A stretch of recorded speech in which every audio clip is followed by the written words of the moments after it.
So I've been using the Moto G30 as my daily phone on and off for almost a month now. I've put it through its paces, testing out the performance, the camera and the battery. So this is my full in-depth review. So to join the Tech Talk family and for more videos like this, be sure to hit that subscribe button and hit the bell icon to turn on notifications so you know when I make a new upload.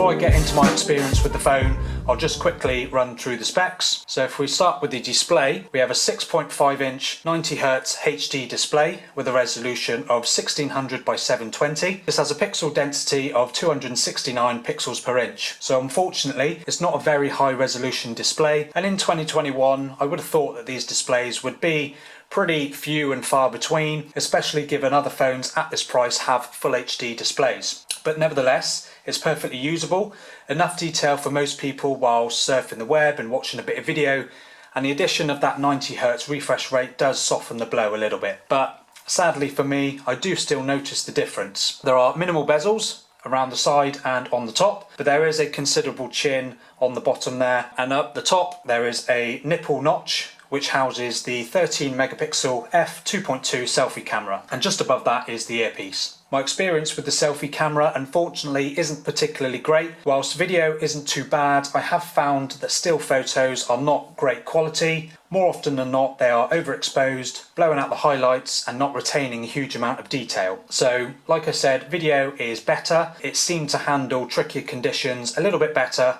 but let me know in the comments below what you think. As for the aesthetics of the phone, this is a design that I do actually really like. My Moto G30 is in the dark pearl colour, which changes from a nice dark purple to a greenish colour depending on how the light hits it. So a nice colour design at this price. The back is a matte plastic finish which does well to prevent fingerprints, and the fingerprint scanner on the back, although not my preferred implementation nor is it the fastest on the market, works flawlessly. On the top of the phone you have the headphone jack, which is common to still be on budget smartphones, and then on the bottom is your bottom firing speaker, USB-C charging port which supports up to 20 watt fast charging, which again isn't the fastest on the market. The phone got from 0 to 30% in half an hour, with a full charge taken around 2.5 hours. So of course there are other budget phones with faster 30 watt charging, but you know, I'd say this was okay. It's not obviously market leading. As for battery endurance, I'd go through a normal day and end between 40 and 50%, which I'd say was good from the 5000 milliamp cell inside the Moto G30. I've done kind of a real world test with the G30, which the link is at the top of the screen now,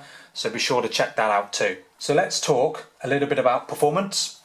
Under the hood of the G30 is the Qualcomm Snapdragon 662, built on 11nm process. This is a mid-range chip with comparable performance to the slightly older Snapdragon 665. And everyday use with the G30 is completely fine. I had no issues switching between and opening apps, and coupled with the 4GB of RAM, provided plenty of support with multitasking. For those that want more RAM, there is a top of the line model with 6GB of RAM, with storage boosted from 64GB on the base model to 128. I've got the middle of the line model which has the 4GB of RAM but 128GB of storage. And a nice bonus with the Moto G30 is this nice stock Android experience which most Motorola phones offer. So there's no bloatware, no preloaded games or random apps that you're never going to use. So happy days.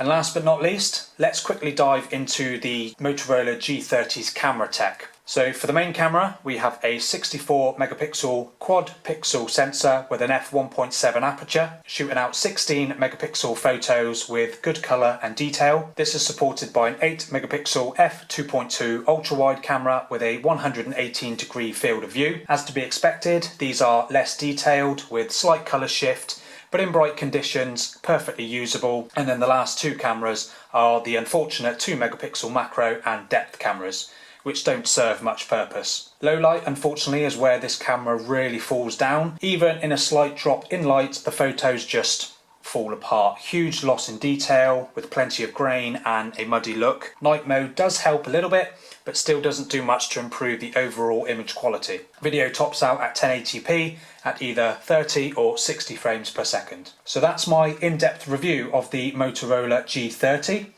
While in most areas it's a great phone, good performance, plenty of storage, a nice design, but unfortunately falls short in the camera department, and that 720p display, while perfectly usable, I don't see any reason why companies can't offer a 1080p panel even at this price.